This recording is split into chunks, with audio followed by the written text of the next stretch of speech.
Update 2.0 is a massive change to Cyberpunk 2077, and I've been playing it constantly this past week. With all of these changes, it's easy to fall into the old habits of how to play the game, but you'll be making some massive mistakes like I was, so today we're going to go through 5 of these major mistakes to avoid. Let's go! Let me know your life path in the comments down below. But first, this video is sponsored by World of Warships. World of Warships is a free-to-play game available on PC and on consoles that is currently celebrating its 8th birthday. Download the game now for free using my link in the description down below. New content is released every single month, including new ships, new ship classes, in-game nations, cosmetics, and for this month only, Megadeth fans, you can go to battle as Vic Rattlehead or Dave Mustaine, or show off an exclusive World of Warships cross Megadeth skin. This is a super cool, unique collaboration for metalheads. I really love that World of Warships has done this really unique collaboration. During registration, use the promo code Megadeth to receive a huge starter pack, including 200 doubloons, 500,000 credits, 7 days premium account time, and the Vic Rattlehead commander and a ship.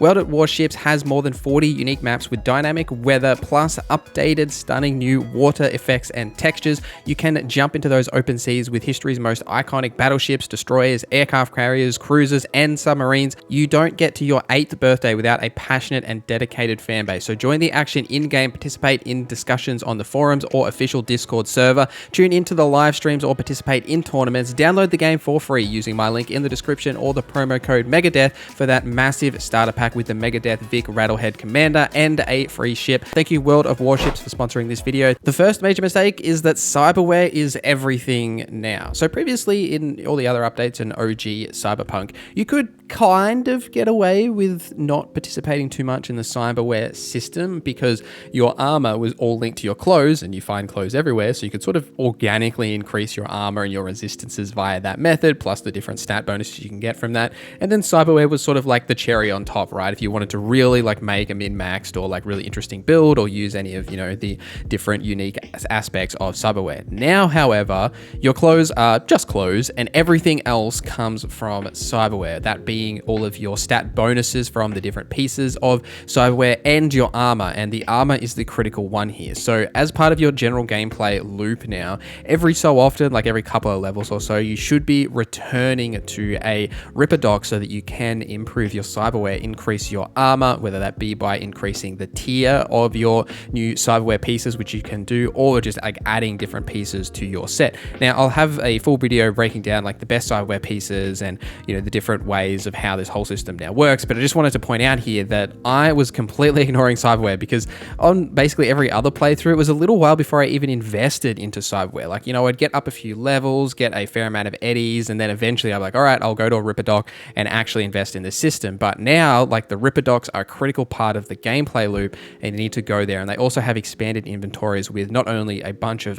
the newer Cyberware stuff that will give you passive stat modifiers, but also can attune to specific attributes. Like it can attune to, say, reflexes to give you like extra X per attribute point that you have invested into that attribute. So pay attention to these different Cyberware pieces and how they're actually going to help out your build and also increase your armor. Now you can do this via the reflexes attribute, as well as the reflexes tree does have a lot of attributes linked to Cyberware, including increasing the amount of Cyberware slots you can actually have, plus your capacity, plus your armor. So if you want to invest further in that system, then definitely invest in the reflex tree, but you should be returning to a Ripper dock often to increase your armor because it's so critical to your overall survivability, especially now that combat's actually harder with the enemy AI changes. Invest in your build with the build planner. So CDPR's build planner is actually an amazing resource, and once I had access to update 2.0, I continued to use the build planner because there's a few reasons for this, right? So the main reason being how perks work now, in that, so as before, when you level up, you get an attribute point and a perk point, and you can find perk points via other methods as well. But when you're deciding where to put those attribute points, you need to think about the different perk thresholds.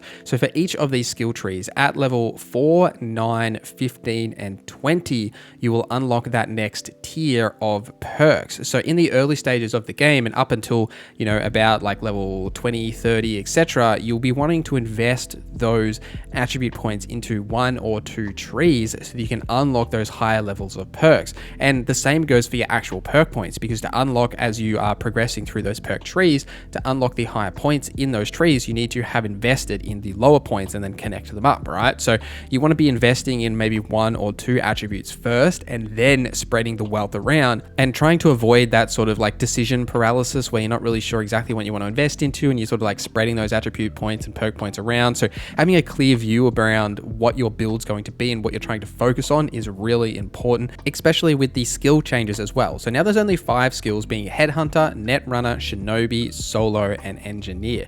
Now all of these are linked to using the skills in the world. So Headhunter is sort of like your, hitting headshots and a little bit of that stealth aspect. You've got Netrunner, which is all of your quick hacks, that sort of a thing. Shinobi is using bladed weapons. Solo is like blunt and like body focused. And Engineer, I'll be honest, I haven't exactly figured out how to directly increase yet. I'm assuming it's linked to like tech weapons, but I mostly only increase it from finding the perk shards or the skill shards that you find in the world. But if you guys know exactly how to increase Engineer, do let me know in the comments down below.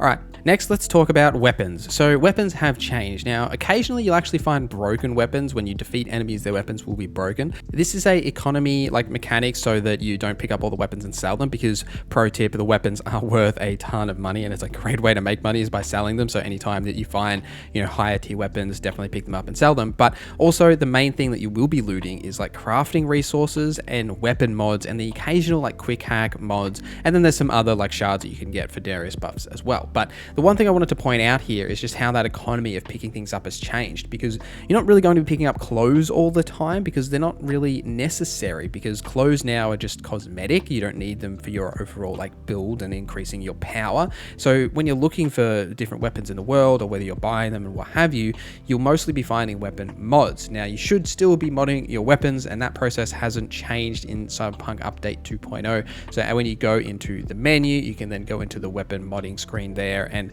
be able to actually add these mods to the weapons. You can only add mods that are of the same tier or lower than the actual weapon itself. You can't add like a tier 3, tier 4 mod onto like a tier 1, tier 2 weapon, if you get what I mean. Speaking of buying weapons, there are many things that you can buy in Cyberpunk 2077 before update 2.0 and in update 2.0. Now there are new cars, plus a new car terminal that you can buy cars from, and there's also apartments which come in a couple of updates if you haven't played in a while. It's extremely tempting to buy apartments and cars and all of that stuff in the early stages of the game, but you really need to save those eddies for, you could buy weapons, right, if you wanted to, but you will find some pretty solid weapons out in the world, plus the iconics you'll find out in the world. But the main reason here is definitely the cyberware, right? So we touched on it earlier, but cyberware is such an expensive system to invest in, and it makes a huge difference to your build, your survivability, and general like flow and pacing of the game. So just highly recommend saving those eddies for that sort of a system. Now, if you're looking to make eddies, probably the best way is by doing the NCPD hustles. Now, these you can find on the map literally everywhere, and they're just like very short encounters that you go to. You just blast away some tombs, and then you take whatever is left on their corpses and like pick up whatever item that you need to do. You'll get some experience from this. You'll get some street cred, which you absolutely need street cred. So the higher your street cred, the less you actually have to pay vendors, because it reduces, you get like a discount for the higher tiers of street cred, but it also unlocks higher tier gear at any of the vendors as well. So increasing that street cred is absolutely something that you should be doing. And you can then pick up any of the other things you'll find. Like you'll often find like money shards or skill shards on the corpses now as well. You can then take anything from those corpses and go and sell them. And gigs are also great exactly for this. So they're a little bit longer than NCPD hustles, but they typically are self-contained to like one area, whereas side quests are often will see you go to multiple locations. So you can sort of arrive here and complete whatever you need to do. I would highly recommend to just kill everyone, because you get a ton of XP from doing it. Plus you can loot their corpses for money shards, skill shards, eddies, all that good stuff. And at the end of the gig, you'll get your eddies reward anyway. Like the only time I wouldn't kill everyone is if the gig specifically demands you to do it in a certain way. But you can try and get around that if you don't want to do it that way. And the last major tip here is the crafting system. So the crafting system is still in Cyberpunk. It's just no longer like in the main menu screen. You'll find this via the inventory screen on the bottom right. There is crafting, and you can click here and go into it. Now, the main reason to even think about this, and it's always been the same in Cyberpunk, is to upgrade your favorite weapons. So you can actually upgrade iconic and just like general weapons that you've added mods to that you really like, and increase their actual tier to be a higher tier, all the way up to like legendary tier 5 and plus. So every time you upgrade a weapon, it'll either go from say tier 1 to tier 1 plus, and then if you upgrade it again, it goes to tier 2 and then tier 2 plus and then tier 3. This will upgrade the weapon's stats and everything that's on it, and it's really good for the iconics. You'll often find iconic weapons that are, say at like tier 3, like they're blues or even purples, so you will want to be upgrading them to the legendary tier to get those bonuses, as they're well worth doing, and then it's a good way to spend any of those crafting resources that you're picking up throughout the world now, as they're the main things you'll be picking up from corpses, is those crafting resources and finding them